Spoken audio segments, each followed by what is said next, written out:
Hey, business building warrior. Welcome to Silent Sales Machine Radio. I'm your opening host today, and you're going to hear a little bit more from me here in a few minutes as I answer questions live from our listening community. You see, once a week or so on Mondays, typically, we go live on Zoom in our 73,000 member Facebook group, and we take questions from anyone and everyone of all experience levels. And we do our best as an expert team of leaders and coaches in this community to answer those questions. And sometimes that turns into really good content that's very useful. So we started capturing it and putting it on our weekend updates, which is what this is. If you're listening to this episode right when it's released, hey, it's Saturday. We've just kicked off a new month too. So how about you start off the new month and your weekend the right way with some great content from the leadership team of the Silent Sales Machine Radio podcast. Now, I've been earning money from the internet as the only source of income for my family of 7 for over 20 years now. And that experience has grown into a team of others who are far more qualified than me in most cases on all kinds of other areas of expertise, including specifically the one we're most excited about for most of our new students is Amazon. There's huge opportunity there. And that's what this podcast is all about. So before we get into the content today, if you're new around here, this podcast features hundreds of success story interviews with students of ours. These are coaching students that we've coached to success. They're also proven Amazon course students, which is our flagship Amazon training course that teaches all manner of different strategies. But it starts all new sellers, regardless of where you live in the world, with the exact same strategy that's been proven and time tested over and over and over again. That's what this podcast is about. All those great success stories, along with great tips and strategies for not just Amazon success, but multiple streams of income. But we love to start those who are new with Amazon, and specifically with our Replens selling model. Well, that's enough of a good intro for now. If you're new around here, hopefully you appreciated some of those updates. We've got a great Facebook group, 73,000 plus members, 24 hours a day, 7 days a week. Well, actually, we take Sundays off and pause the group, but you can join us and see great people from all over the world who are using the strategies we teach to grow incredible businesses. Over 1,900 success posts in that Facebook group that you can scroll through. Pretty incredible, huh? So, hey, enjoy this weekend update. These are some of the best moments from a recent live Q&A session, and hopefully it serves you very well. Hey, have a great rest of your weekend. We'll talk to you soon. So my name is Jim Cockrum. I'm the founder of this Facebook group. We just passed, I think, our 10-year anniversary of the Facebook group. But I've been selling online, like I mentioned earlier, as the only income for my family of 7. Now, 3 of them are married and moved on, but it's still all I do for over 20 years. I left my last real job 21, 22 years ago at this point, and that was selling software for Microsoft at the time. But I jumped full-time into e-commerce, full-time into selling online, full-time into multiple streams of income. And that's all I've been doing, again, for the past couple decades plus, helping others take similar journeys, doing it myself, sharing with transparency what we see working, forming free groups like this one to hang out with people, answer their questions, help them get started, build successful businesses. Probably my proudest achievement of all of it is the hundreds and hundreds of success story podcast episode interviews that we've done. You can go to silentjimdotcom, check those out. To my knowledge, no one else in the industry has compiled anywhere near the number of real people who've built real businesses using a strategy that's taught by the community. So I'm very proud of that. We've coached nearly 10,000 people at this point in the longest running e-commerce coaching program in the world. To our knowledge, no one's done it half as long as we have. You can go to silentjim.com again, get on our schedule, have a half-hour conversation about your business, your goals, your dreams, your aspirations. See if what we have to offer is a good fit. It's a very low pressure, friendly conversation. We're going to give you free resources. We're going to help you. Your business will grow as a result of that call, whether you work with us or not. These are good people I've worked with for years. My coaching director, Nathan, has been with me for 20 years at this point. Like, this is what we do. This is who we are. We're not going to be gone tomorrow. We've been around a long time, and this is our work. We call it our ministry. Many of us on the leadership team, this is our ministry. And what we mean by that is it's about a lot more than just businesses. we've built real relationships where we cry with each other. We see each other, win. We see each other lose. We're in the trenches. We're fighting battles with each other. That's why I call this community business building warriors. If you're new to business, welcome to the battle.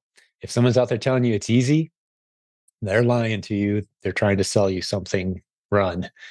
Business is hard. It doesn't matter what the business is. If you're going to make a profit with happy clients that you're serving well, maintaining a strong reputation, building a team, managing people, doing all the moving parts that go with it, you are going to be in a fight most of the time. But it's so much better. I've done it 20 years, and there hasn't been a single day where I didn't think, man, this is so much better than getting up and going to a job today. It's just beautiful because you're in control of your own schedule. You can hire the people you want to work with. You can pursue the opportunities you want to pursue. And the world of e-commerce is so wide open from my perspective. So many great opportunities. The one we love to teach, we call it the Amazon Replens model. That's the one where the vast majority of the success stories on our podcast have started and built beautiful businesses, in some cases, 7-figure businesses with just that model. But once you understand the basics of that model, you can go any number of about a dozen different directions from there and tack on some really beautiful new income streams. We are a multiple income stream community. We don't want to see you pursuing multiple businesses simultaneously. We want to see you bolting them down, building systems, putting good people in place. Maybe it's a virtual assistant in the Philippines who's thrilled to work for 4 times average wage on the island, which is about $4 per hour. They're thrilled, and they can have a great house and feed their family for $4 an hour in the Philippines. Have the technology they need, internet, a great computer, and work hard for you all day, every day. So those are the kind of opportunities we talk about: building beautiful systems, building great businesses, doing it together. The last little thing I'll say before I start jumping into some of the questions that you guys might have and opening up the microphone for conversation is, if you haven't put it on your calendar yet, you need to check out theprovenconference.com. There'll be hundreds of us gathering in Orlando, Florida in May 2024. The dates are the 23rd through the 25th. Plan to be there. It's going to be phenomenal. We had about 700 people last year. I think we'll have about that again, plus some possibly this year. We've only sold a few tickets to people who were actually at the event several months ago for the 2024 event. So we've got a good number of people who've already locked in, but tickets will go on sale at theprovenconference.com soon. Plan to be there. And we'd love to have you just experience the power of this community. Question. Yes, sir. First off, my son Jesse is doing podcasts. He's listening to them at work when he works. That's your son, right? Yeah, my son. Well, it's basically him and his sister's business, and I'm just kind of getting him going here. Gotcha. But he's really getting into it, and he's enjoying your podcast. He listened to 54, 55, and 612, and a couple other ones this weekend. So I'm happy for that. Outstanding. He told me, I saw something, someone posted about a WD-40 product, and they were having issues trying to find it. So apparently they found it on Amazon. So it made me think to have him check it out. So in the course of his checking, Amazon was on it and all FBM. Mm-hmm. And my question is, he said he could have gotten it quicker from an FBM merchants than he can get it from Amazon. How can that be? Good question. Let me restate the question to hopefully clarify for anybody who didn't follow your question, make sure I got it right, and then I'll answer it. So your son's looking at a product, and when he looks at all the people who are selling it on Amazon, he's got a bunch of different dates associated with those different sellers. One of the sellers is Amazon itself. And he's looking at the prices and he's looking at the dates. And us as sellers, it's important for us to understand this lesson as well, not just as a shopper. So as he's looking at those dates, Amazon is willing to sell it, but it's going to take like a week or two, or like, what's going on? Amazon's like the 2-day, right? Here's what's going on. Amazon will put stuff up for sale on their site, for sale on their site, even if they don't have it in hand yet. So as they begin to trust you as a seller, even, let's say you've got a shipment, you say, hey, Amazon, I got a shipment of 50 widgets on the way. And they know it's going to be there 4 days from now, and it'll take them 2 or 3 days to unbox it. They might lose it for a couple days and then find it again, right? So here we are 2 weeks from now. it's going to be up for sale on Amazon.com because you sent it in FBA. So they'll put that stuff up for sale as a 2-week delivery date, but they don't have it yet. They just trust you and know that it's on the way. They do that with their own inventory too. They've ordered it from a supplier. They know it's on the way. The delivery date is 3 days from now. It's going to take them 2 days to unbox it, make it available for sale. So they'll say, hey, it's going to take us 7 to 10 days to deliver this. So does that make sense? So they're basically making Amazon is, again, number one, it was FBM and Sure. Amazon. There was no FBA. Right. So I guess I understand because Amazon really doesn't have the product yet. Nope. And they're preparing for it. Yep. Okay. All right. I just now didn't it is pretty unusual to see Amazon list their own products as merchant fulfilled. I would like to see a screenshot of that. Because I have never actually seen that before. Typically, if Amazon says they're selling something, they're selling it at FBA, but it may be a couple weeks from now because they've placed an order. The vendor said it's on the way. They know it's going to take some time, but FBA, FBM doesn't really matter from my vantage point. If it's FBM, it's up to the seller to say how fast they can turn it around. You won't see a third-party seller. That's you, that's me, that's everyone on this call, with an FBM item listed with, say, a 3-week delivery time on Amazon, because they won't let you do that. They say, don't you dare list anything on our website unless you have it in hand, ready to sell and ship right now, which is why we don't encourage drop shipping, because you can lose track very quickly of what you do and don't have your hands on, what you do and don't have the ability to sell. So with merchant fulfilled, typically, it's just a matter of how long would it take to get from city A to city B, because that seller does have the product. And if you're everybody was able to get it to him FBM quicker than Amazon could. So, and that's what we were intrigued by. I'll see if he can find it and get a screenshot and send it to you. Amazon probably placed an order and it just hadn't arrived at their warehouse yet from a vendor. Cool. So appreciate the time. Yeah, still collecting sales, even though they weren't able to ship it out very quickly. Yeah, that's it. We sent you that link that you asked for, and I wanted to make sure you got it. And yeah, I'll check it out. Maybe we'll talk about it next time. I'm not going to jump over it right now, but you've got an example where Amazon was the FBM seller, right? No. So they are an FBA seller, and there's FBM sellers selling it. Sure. With a faster delivery time than Amazon. That doesn't surprise me. That's the scenario I suspected we were talking about. Yeah, I've never seen Amazon be an FBM seller, was what would have. Yeah. But Amazon being an FBA seller and having an extended delivery date just means they've placed an order and it's a week or two from being delivered to them. Okay. Is it still like, you say if there's fast moving ASINs, don't even worry about how many sellers or who's on it. Is it still safe to say if Amazon's on it, just move on? Or because I see a lot of them there's 80 drops a month, Amazon's on it, but there's also FBAs, FBMs on it. I don't care if Amazon's one of the other sellers. What I'm looking at is that buy box line. That's my worst case scenario. Meaning, if I send one in for well above buy box and it doesn't sell a month, 6 weeks from now, can I drop down the buy box without losing money and get rid of it? If Amazon happens to be one of the other sellers, I could care less. Okay. All I'm looking at is that traditional buy box line. Let's say it's bouncing between $22 and $23 on average. Some spikes here, some dips there. But for the past 3 to 6 months, pretty steady, $22, $23. If I get into this ASIN and I have to sell it for $22 or $23, am I going to at least break even? The answer is yes. I'm testing it probably for, say, $32 and letting it sit. If the answer is no, that my break-even price is $27, I'm not testing it, because my worst case scenario is now I'm losing $4. So it depends on my risk tolerance too. Does that make sense? Nailed it. Thanks, Jim. If Amazon's another seller, I don't care. We sell against them all the time.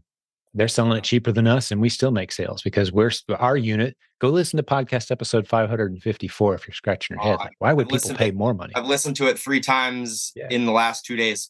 Exactly. But for others listening to this, you're like, why is he saying price it higher than Amazon? What is he talking about? 554 explained. silentjimdotcom episode 554. Yeah. Amazon is not one big warehouse where a bunch of price sensitive shoppers go to shop every day. It is almost 200 warehouses spread out across the country.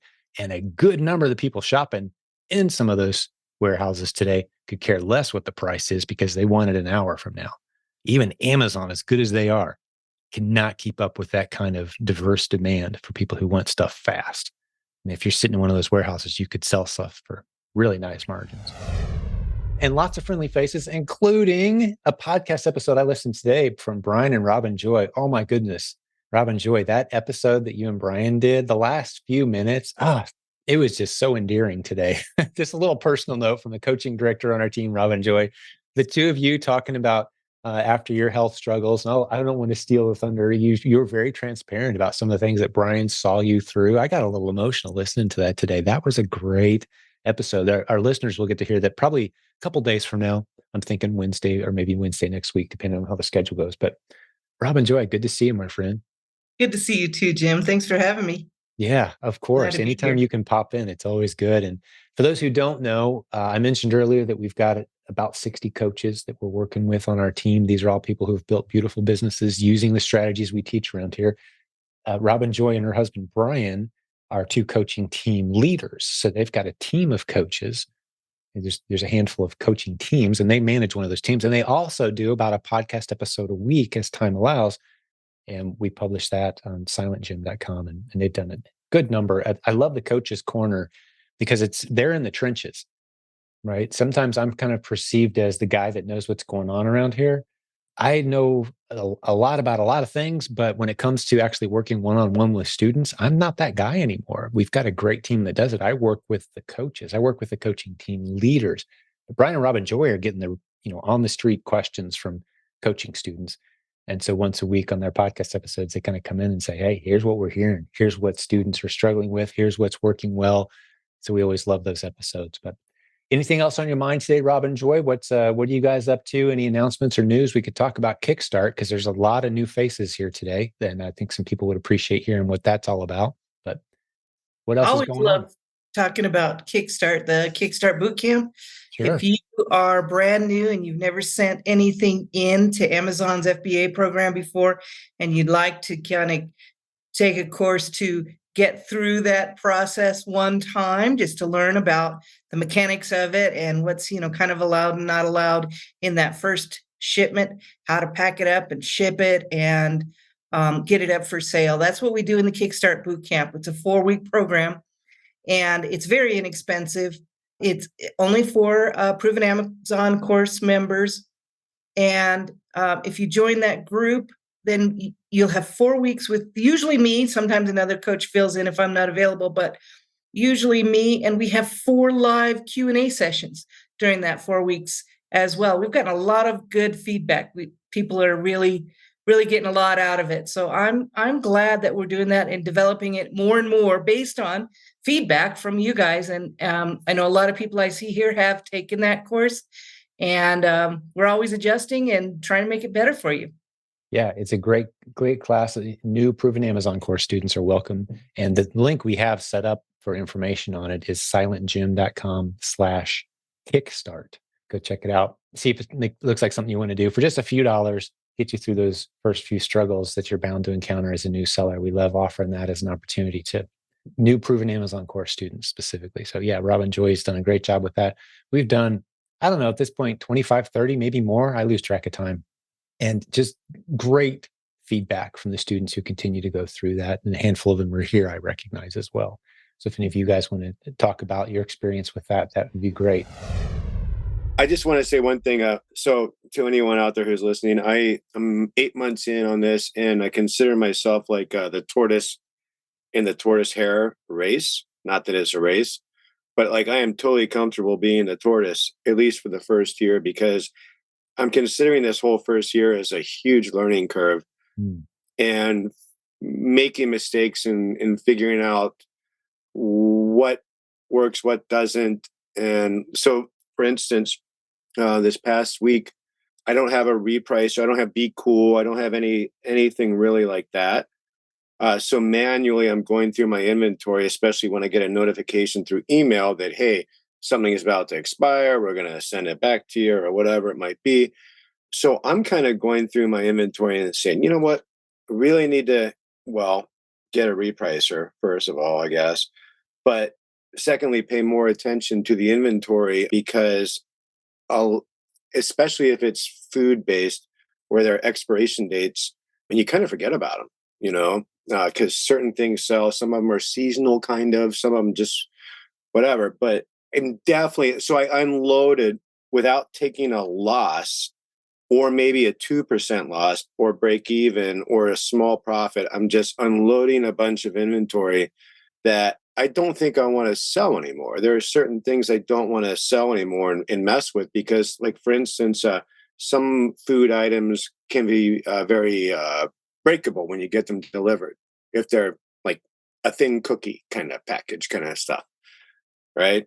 Of course, you pack it well, bubble wrap if you want or whatever. But like, I don't want to mess with stuff that's going to take so much time to pack it, which is what I'm doing now. I don't have a prep center or, a VA or any of that stuff yet. But in the meantime, it's important to know and be a little more sensible and aware of what you are trying to send in, I think.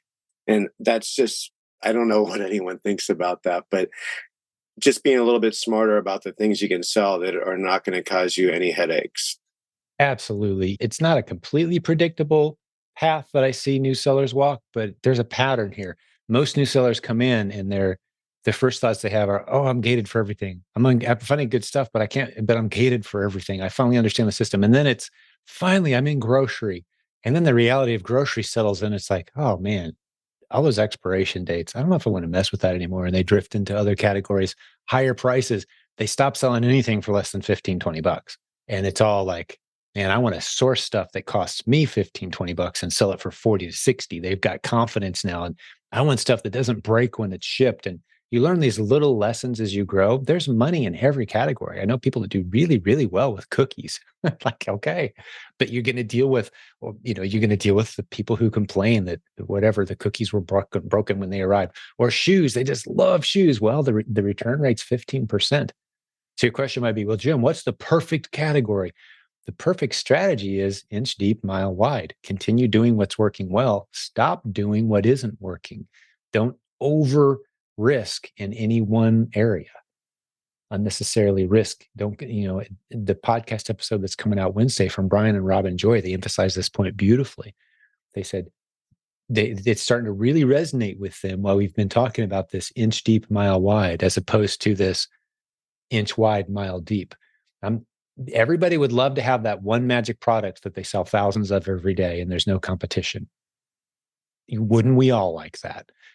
But that's just not the reality of where you start. There's no one doing that without years of trial and error and finally finding a niche and kind of carving out their space. And even then, they've got a ton of competitors. The margin monsters are coming, even when you're at that level. So what do we do instead? We go an inch deep, 2, 3, 4 units deep. I'm not going to go buy 50 boxes of cookies. I'm going to send in 2 or 3. What's it like? Did I actually make any money when it's all said and done? Do I want to do this anymore? Like Brian said, I don't think I want to do that anymore. Okay, well, what is working well? Where am I getting margin? What categories do I want to explore a little more? So yeah, that's the journey. There's nothing unusual about what you said. And we love slow and steady, by the way, because that means you haven't made any, $8,000 mistakes and you're just kicking yourself. You're just experimenting and you're putting some money in the bank while you do it. I really believe that, like, it's really important to go through those kind of getting knocked down and learn what's working and what's not, whatever category you're kind of selling in and all that. But like, it's really important to learn those basic mistakes without getting in too deep and bankrupting yourself, obviously. But it's so cool. I mean, I love this so much. I have so much fun with this. And it's right now it's a side income, but I want it to be my full income eventually. But like I said, tortoise and hare and all that. But I really feel like it's important. And everyone has a different way of learning and different learning curve. So that's just where I am. But I just want people to know who are new, if they're here, just be patient and learn as much as you can and have fun with it and know that it's going to work. I believe in it big time. So I'm not giving up. Yeah. And a good thing to do is to check out the podcast episodes too, where we interview people who are, they've just had their first $10,000 a month, for example, is a good point where we really like to interview people because they've been through the paces. They've made some bad decisions and some good decisions. They're in the reality of the business. They're not so far down the road that it's hard to relate to them. Like the podcast episode that released today is going to be hard for some people to relate to because it's arguably one of the greatest private label success stories from our community. Probably clearly easily is the greatest. This guy's in 35,000 retail stores now. Like, how many of you can relate to that? Not me. I don't have a product in 35,000 retail stores. Do you? He does. And he tells a story of how this community helped him go from being a clueless newbie living in his mom's garage to that level, right? And it's an awesome story. Lightning struck in a way that, some of us may never experience, but still the lessons are pretty universal. And he talks about what this community did to help him. But there's plenty of people who just putting a few extra $100 a week in the bank is life-changing. But we can get you there in a few months, man. This stuff works. And so anyone wants to talk about any of that, happy to do so. Yeah. You want me to just go ahead and answer in the chats or anything that you want to just respond to? So, we may use this as content on the podcast or whatever. So anything that you want to tackle and talk through? if I could real quick comment on what Brian was talking about. Sure. I think he made some good points. I want to make sure that people who are brand new are not concerned about doing something that's difficult to do. When we do encourage people, when you're brand new and you're looking to build your foundation, you are going to want to take whatever you can get that looks like it might work for you and try that out. You're absolutely right. It's only a test. You're going to test it out and see if it works for you. As you grow your book of business, you'll be able to cut some of that out. But that's how you get paid to learn this stuff, is go ahead and try whatever comes your way. It may be a little hard to hang on to once you have some easier stuff, but think about replacing those hard ones with easier ones, as opposed to never looking at the easy ones. And I know that's not what you were saying, Brian, but I just want to make sure if anybody new is listening that that came out. There's somebody here that says that they're in a slump. Trinity, in a slump. That's normal. That's not unusual at all. And I can't express enough to everyone how we all go through these things, especially when we were new. It doesn't look like it now. I know you're seeing where we've overcome, those of us who are more experienced have overcome a lot of these challenges that you're facing right now. It's not that they didn't happen to us, and it's not that they weren't hard for us, but we did get through them, and you will get through them too. One of the great things you have at your disposal is this community who can help you, encourage you, give ideas to do better. And I think that is probably one of the biggest things that helped Brian and I get through some of the struggles that we had to get through when we were in slumps. So there's my 2 cents on that. I love it. Yeah, thanks for that encouragement, Robin Joy. And the community is vital. Just being having a group of people you can be transparent with, maybe hop on a Zoom. And I promised earlier, maybe this is a good time to interject this. I'm going to give my comments on a slump, but you can get on our Facebook group up in the featured section of My Silent Team. There's a link at silentjimdotcom. If you happen to hear this and you're not in the group yet, go there, get into our Facebook group. At the top, you'll see the featured section. There's a welcome video. Part of that welcome, that's a very valuable video with just all kinds of great free resources for you. But one of them is how to find others who live near you. Get into groups, go to meetups. I was just talking to one of our great coaches, Grant, who lives a couple hours to the east of me in Ohio, and they had a gathering, just an impromptu, hey, let's all get together. 8-10 people showed up, people from this community encouraging each other, hanging out over a weekend, right? You need that.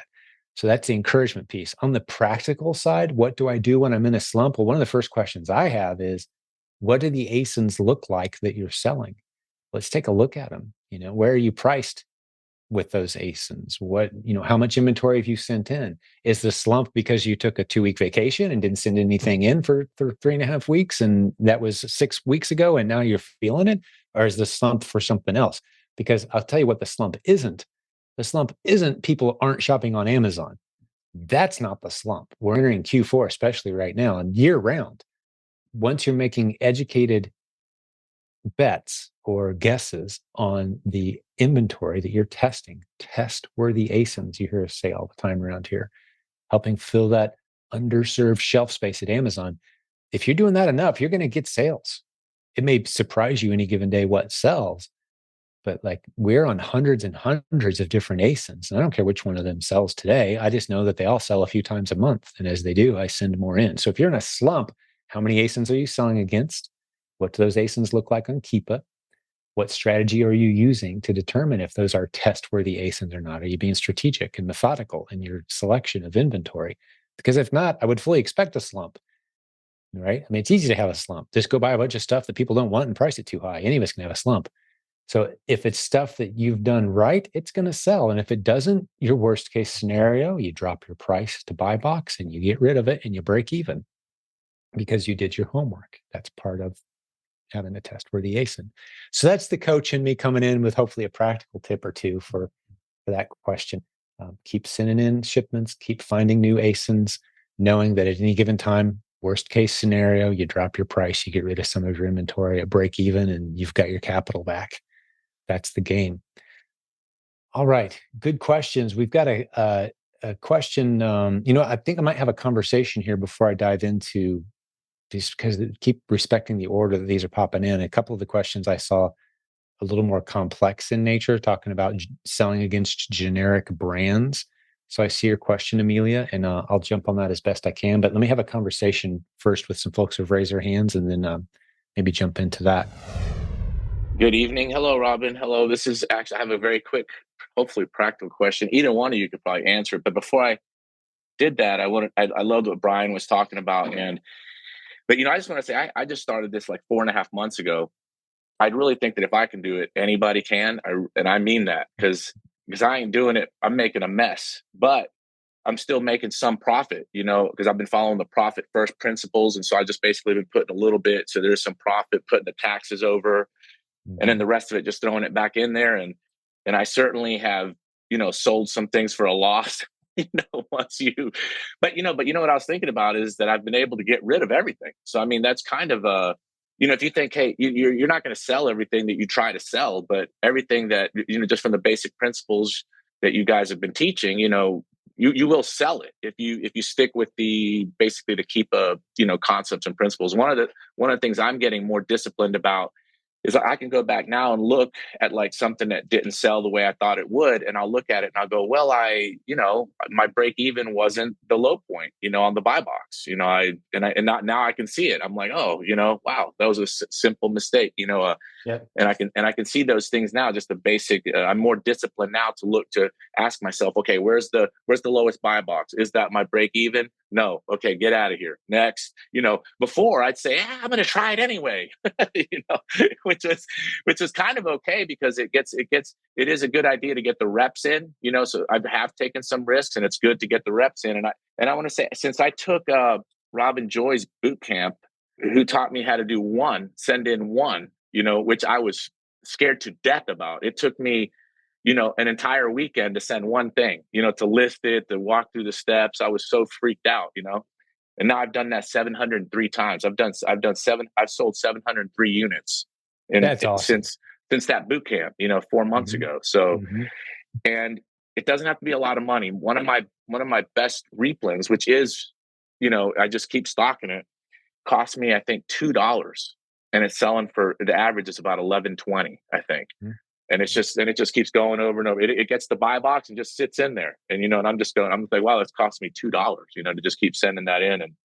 But the inch deep is huge because like I have something that I have a month in, I have a month of supply in, and it stopped selling. But I look at it, I go, okay, it's just 1 month supply. It's not a big deal. It's not going to kill anybody if it, and it'll eventually, I can drop it down and get rid of it if I want to. And you start kind of getting that, but some things are still way over my head. I bought into the proven bot group. And I was like, no, I'm out. I said, I'll go back into that in a couple of months. I'll just keep doing this. And, but anyway, it's good to be in the group anyway. And I get what I can get, but some stuff, it's like you said, just in time learning, sometimes you think you're ready to learn something. I'm like, no, maybe not. I'll try that again in a couple months. But my question was just a practical question as far as a system to track ASINs on at least maybe a monthly basis or a couple of week basis. And that's why I was glad Robin Joy was here, because the last time I had talked about this, like I understand you can go into Seller Central, go under FBA inventory, and you can find sort of the aging inventory. But I think the first click on their graph is like the 60 to 90 day. So one of the issues I'm running into is by the time I kind of catch on to something that's hit that 60-day mark, I probably could have dropped it, a couple of weeks earlier and maybe gotten a few dollars more out of it. So just that's kind of, if there's just a practical way to track, because now I've got too many to keep an eye on. I'm not looking at 3 or 4 of them. So I'm like, I just list them and then just go. And then now I can, every Friday, I'm training myself to go in and find those 60s. At least I'm finding those 60s and doing something with the 60s. But I'm wondering if there's a way to maybe find them a couple weeks earlier. That's my question. You got that? You want to take that, Robin Joy? How do you guys want me to take that? Sure. Or I can, but you go ahead. I'm going to read some of the comments. Okay, so Renee, there's one thing that I would recommend to you if you've got enough ASINs that you can't keep track of by yourself. And that, well, 2 things actually. One of them would be Replen Dashboard can help you keep track of how long everything's been in there and what you need to reorder. The other one is Seller Board, which is a very inexpensive tool that can help you keep track of how long you've had what inventory in there. I use Replen. Maybe I have to look into it and see if it shows me the ages of how long they've been in. But because that is what I'm using to replenish. I mean, that's a no-brainer. Okay. Replen Dashboard is so good. It just tells you by 10, by 5. Okay. I'm not positive about that because I am not the one who does that part, but in our business. But if you go into that page FBA inventory that you're talking about and you sort by age, your first one you write is 0 to 60, but I never let anything get over 60 days. So you need to, like you said, start being aware of it before then so that you can start lowering your price if you need to. If you're not using a repricer, it's going to be easier to use something like Replen Dashboard or Seller Board. There's several tools out there that can help you with that. Yeah. And so with a repricer, do you use a repricer and then just have them automatically start dropping the price after 2 weeks, like an automation, using an automation? I know Be Cool has a setting that they set up just for our community because they've heard me say numerous times, we have numerous people that follow the strategy of leaving it alone for a month, or you can leave it alone for a week. Some people like to do, and then start dropping it. For me, I like to leave it alone for a month at a nice high price that's profitable to me. If nothing's happened, then we start dropping the price till something starts happening and we pause there for a while. And Be Cool has built in a setting so you can turn the repricer on day 1, but it's not going to do any repricing that first month. But it kicks in if no sales have happened. It will kick in and start dropping. Right. So Be Cool has done that for us. I don't know if there's other repricers that do it. That just happens to be the one that we use. silentjimdotcom/repricer. But you've talked to our team. We use, I don't remember what Brian and Robin Joy even use. Are you guys on Be Cool as well? I can't remember. No, he's informed. You're using Informed, right? So like, that's why I would say, if you talk to our team of 100 coaches, content creators, leaders, you're going to hear 12, 15 different repricers, right? There's no one right one, but your repricer can certainly help manage the situation. You're saying, well, hey, I want a certain period of time where I leave it alone and then automatically start dropping the price. And when I send new stuff in, I want it back up with that original. A repricer can help you automate that for sure. Yeah. Okay. Yeah. Cool. Thank you. You guys are awesome. I appreciate you. Awesome. Of course. Good to talk to you, Renee. Keep plugging away. I love that you're up to 700 units sold, man. You're going to be doing beautiful stuff. And this one thing I want to say to encourage you and maybe others, at the point that you understand replens and you've kind of got it down and you're done making silly inventory buying decisions that get you into trouble, that's when it's time for you to start thinking about some of these other opportunities. You've got a more stable foundation than you might realize at this point. Your account is in good standing. Amazon knows, likes, and trusts you. You've got an opportunity to get into branded bundles, maybe start experimenting around a little bit, maybe start talking to some wholesalers. Some of those ASINs that are great for a while and then they tank off and like, oh, what happened? Hey, reach out, maybe talk to that brand, or that's a good branded bundle opportunity for you. This brand's on fire. I'm going to put it into with another item that sells well with it, and one maybe my own item, branded bundle. Right, that's the proven branded bundle. Yeah, I was going to say that I think you guys are very good at guiding if people should listen a little more. Just try to listen, because you guys guide people through the little landmines. Because even like people will say how long it takes. I send in a shipment and it's there in 2 days. And they let me know. And it's you guys, like, I listen really good because I want to avoid all the little issues. And even when I stepped in it, I'm like, okay, yep. That's not, but you guys are very good guides. If people like just watch and listen, it's not that risky. But that's what I've been trying to say. Just listen to us. Yeah. No, I agree. I mean, I agree. So I mean, I see all the other No, you know, I get it though, man. It's a Mhm. loud, busy, crowded, distracting world out there, and there's a lot of things going on. A lot of people coming across with authority that don't deserve it, and a lot of people speaking softly that really know what they're talking about. Mhm. It's hard to discern those things. So the Yeah. evidence I throw out there is just all of our success stories, and hopefully that's enough to get people to convince to pause and consider what we're saying. And I just recorded a podcast episode today. It's the 10 biggest mistakes that we see sellers making around here. Like if we could just keep you from falling into one of these ditches, but we just Mhm. see new people come in constantly and like, okay, I watched a few YouTube videos and I went running full speed into this brick wall that we tell people all the time, like, don't go that way. Yeah. But they do it anyway. Then they come and we're happy to Mhm. help clean it up. But we really do have a nice system here that's been proven over time. So I appreciate you saying Yeah. that, Renee. Yeah. Thank you. Thanks, buddy. I hope you're going to be at the Proven Conference this summer. I think you're going to get an awful lot out of it now that you've Yes. kind of got a foundation built. It's going Oh, to for be sure. really helpful. Yeah. Well, one day I'll meet you all. One day for Looking sure. If forward not to it, then, it'll Renee. be one day for Looking sure. forward to it. All right. Guarantee God it. bless you, man. So I got a question. I'm actually a new coaching student, so Okay. Welcome. I'm sending stuff in. Ed Dassey is my coach, Great. and so I have a couple products coming in, and I have one right now that I was going to test, but I have some on the way. Is it? I guess for a logistical standpoint, I want to like wait till the other ones come in and then send them all together, or does it really even matter? Should I just send them in when they come in? Because I'm doing OA, right? So everything kind of has like its own clock that it comes in. It doesn't all come in at once, which would be preferable. But Mm-hmm. But let me just say, philosophically, if you're new, send it as you right. get it. Otherwise, you're going to end up with a pile. Send it as You you there? get it. Oh, If it's a maybe 20 I lost pound you. box instead of a 49.4, like I want my boxes all to be right at 50 to maximize the shipping, right? Like, don't worry about that stuff. Get it in. Okay. Because you will end up with a pile of stuff because, you'll catch a cold and then your wife wants to take a trip to the in-laws and then, oh, I forgot I got to be out of town and then the stuff sat there for 3 weeks. Yeah. Get it in. Makes Just sense. get that discipline. Don't let the pile, because that monster doesn't shrink, it grows. Yeah. That pile of stuff, it doesn't shrink, it grows, man.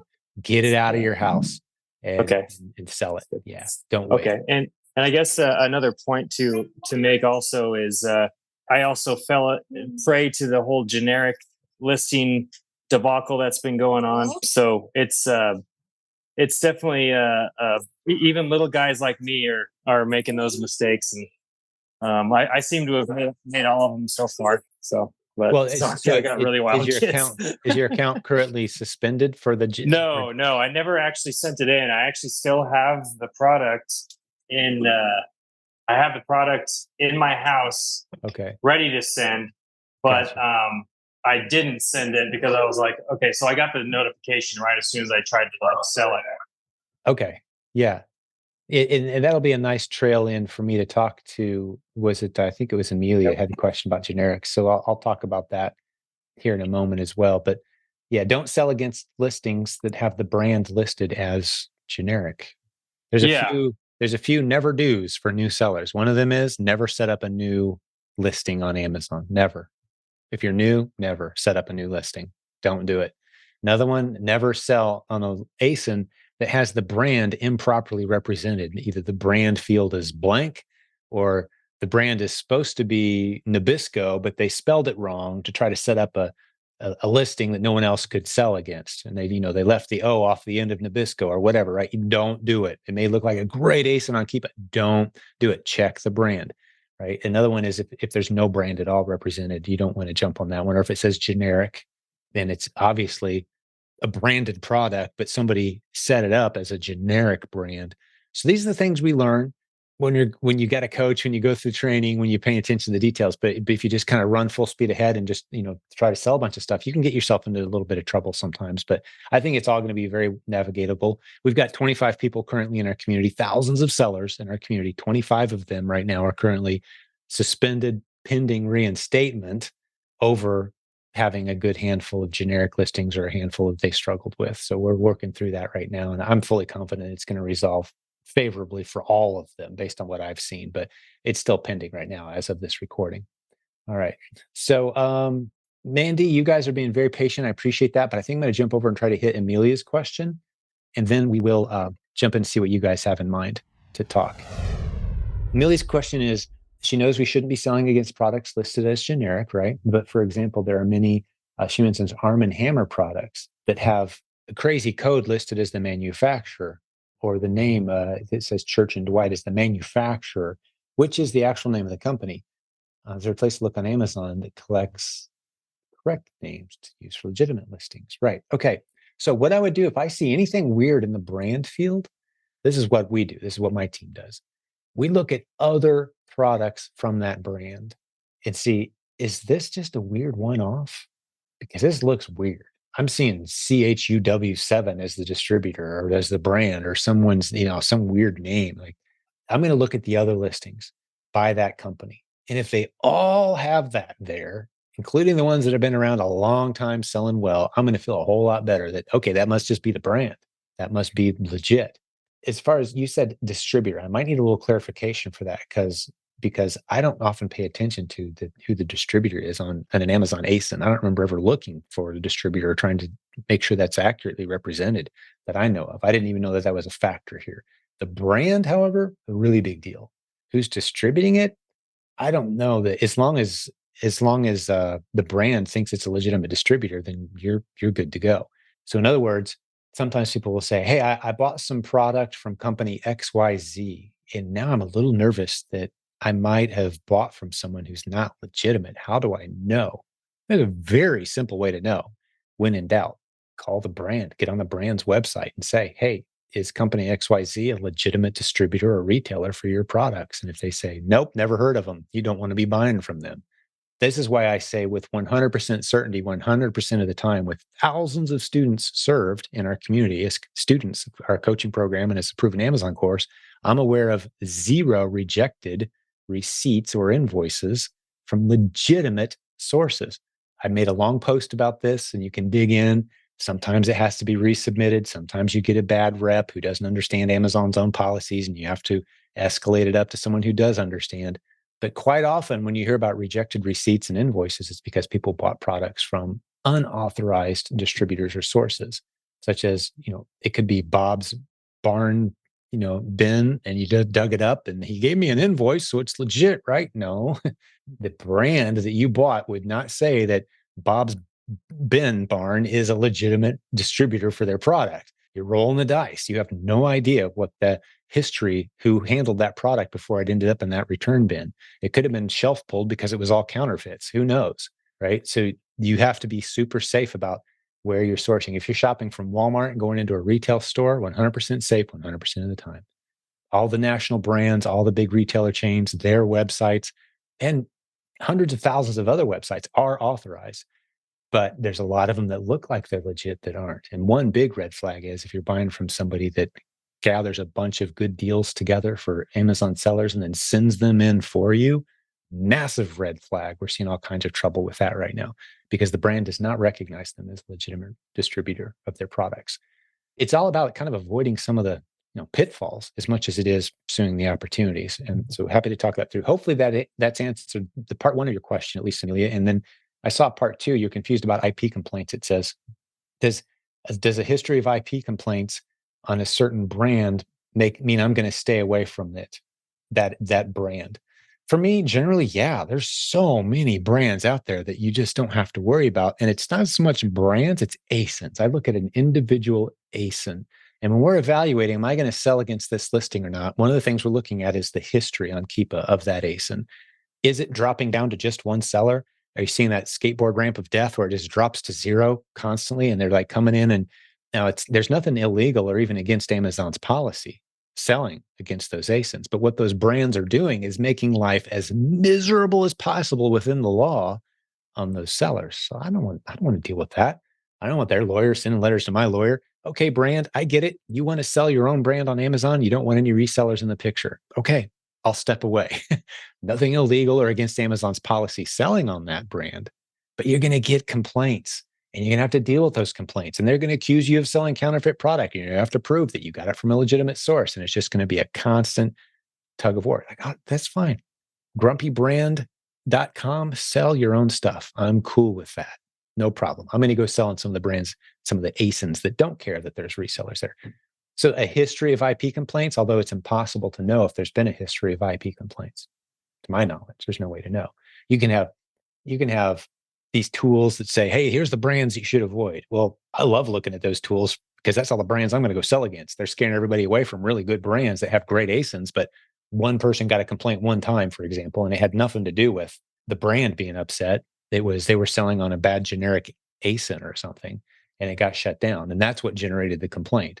So everyone runs away from that brand. And I'm thinking, oh, I'll go in and clean up. So I'm looking at the ASIN history. That's the number one tip I can give you. Look at the ASIN seller count. If there's 5, 10, 15, 12 other sellers bouncing around, they're having a good time, having a little party, as Leah on our team says. It's a party. The sellers are coming and going, selling out, selling product. Yeah, I'll jump in there and have a party with all of them. I don't care what the supposed tools say or the IP complaints on that brand say. No, there's nothing illegal. There's nothing against Amazon policy. Jump in there, sell it. If there becomes a problem, it'll become evident, and you'll say, okay, I'm done selling that ASIN, right? So don't overcomplicate it. It's human nature that when bad news happens, I think it's very illustrative of where we're at right now. The fact that we've got 25 total people in our community, to my knowledge, that's a number that Jeff Schick gave me, 25 people impacted by the generics issue, who are, their accounts currently temporarily suspended. With thousands and thousands of sellers, it's the number one topic that people are just obsessing over and can't sleep. And they're just all talking about it. It's going to be okay. Every October, November, something like that pops up. A few weeks from now, it's over. I've never seen someone permanently suspended in our community. It's been years since I saw that happen. And even them, I'm fully convinced they could have got their account back with persistence. So it's just not as big of an issue as a lot of people are making of it. So don't buy into the fear porn. Keep plowing forward. So that's my commentary there. Yes, it's my mom, Carla. Hi, Carla. I made her listen to one of your episodes today with Dr. Josh, the chiropractor.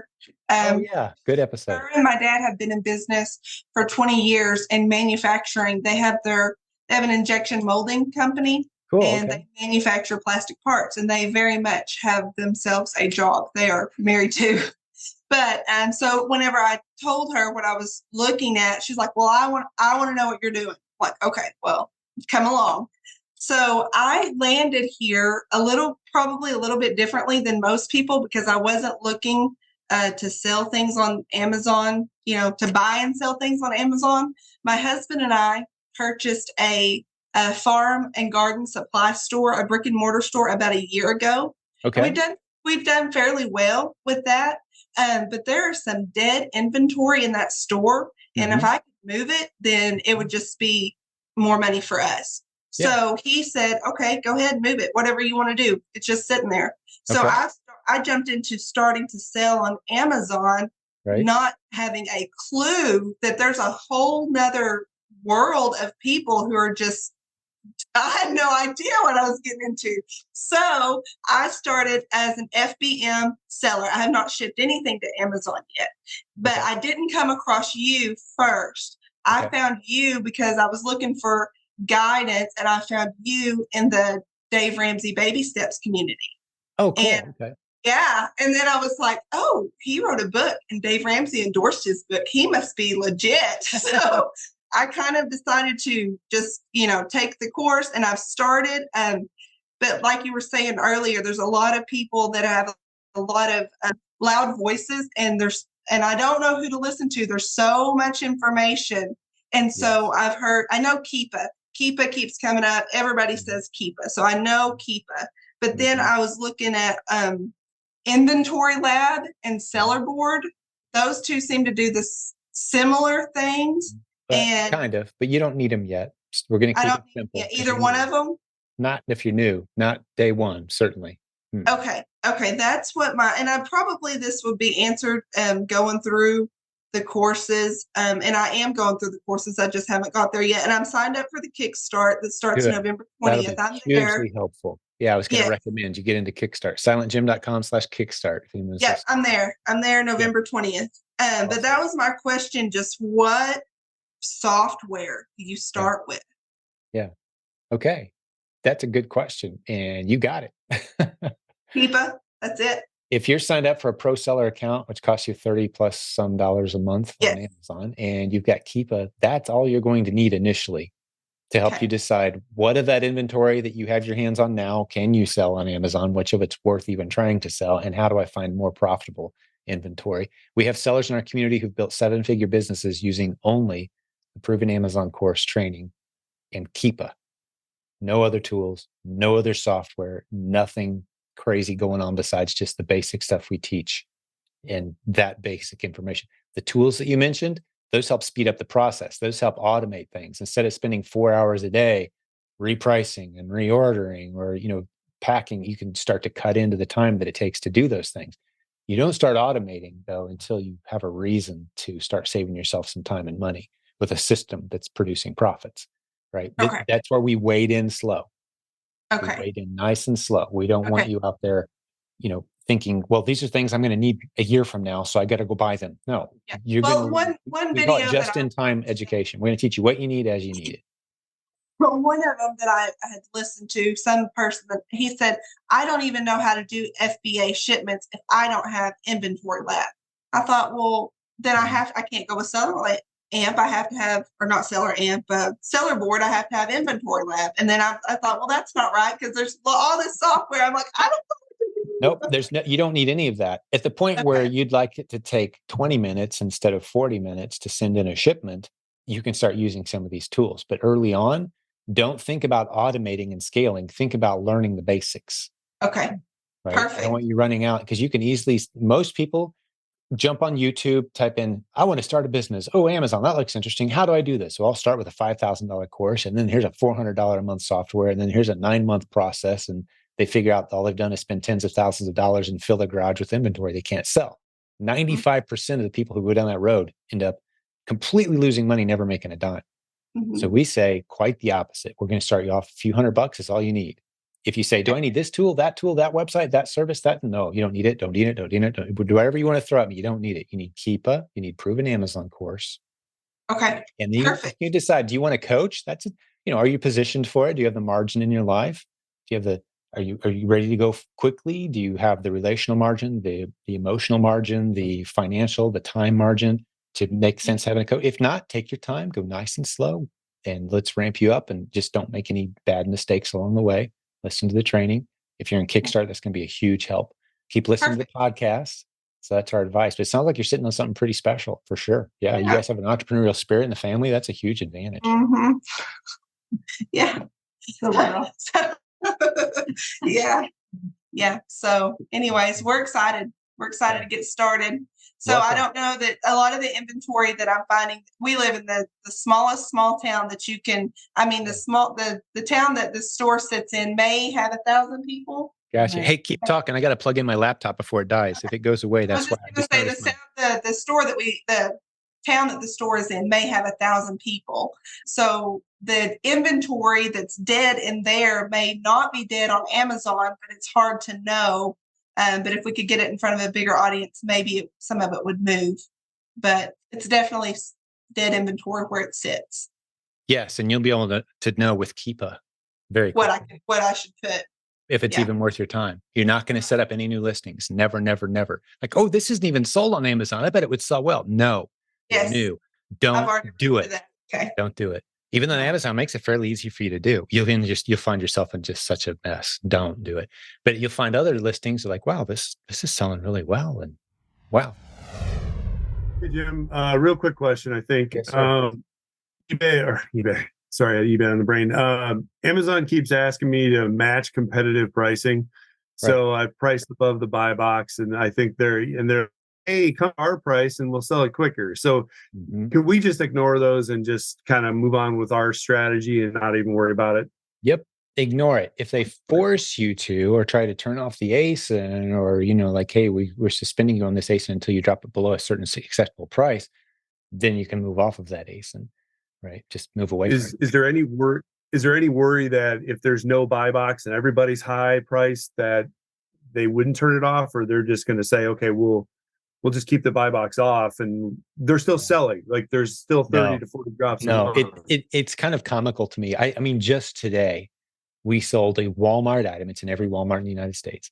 We sold 4 units of it. I posted this in the Facebook group, by the way. Saw Today's that. November 6th. So you can go back and see it if you listen to this audio later. November 6th, look for a post by me. It's a $13 Walmart item. We sold 4 of them for what we sell them for like 33, 34 bucks a piece, all in one sale, way above the buy box that appears occasionally at about $20, $22.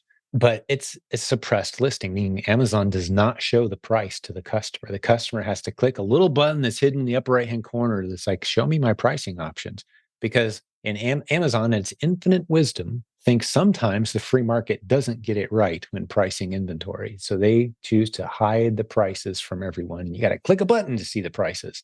Like somehow that's going to fix the prices show up at a lower level next time or something.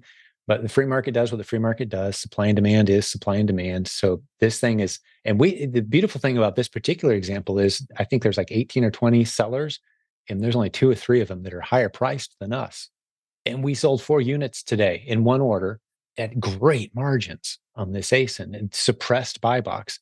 So the fact that Amazon hides the buy box is non-factor. The only thing I'm concerned about is, can I make a handful of profitable sales per month on Amazon? If not, I'm going to stop selling against that listing. If I can, I'm going to keep sending in a few units at a time and selling against that listing. It really is that simple. Suppressed buy box or not, I don't care. Amazon, if they force me to lower my price to a point where I can't make any money for some reason, I'll just stop selling it. The example I often use is, okay, Amazon, I get it. I can't sell these 3-pack of green beans anymore. Have fun selling them for break-even price, competing with Amazon, competing with Walmart, for example. Right? Like, okay, you sell it for $2 then. If you think everyone should be selling it for $2, I can't sell it at a profit for that price. You're going to have to pick up the tab on selling that product. So what ends up happening is the prices have to come up so that sellers can justify helping them fill their shelf space. And that's where the opportunity is. Because Amazon can't sell it by itself, all these millions and millions of products.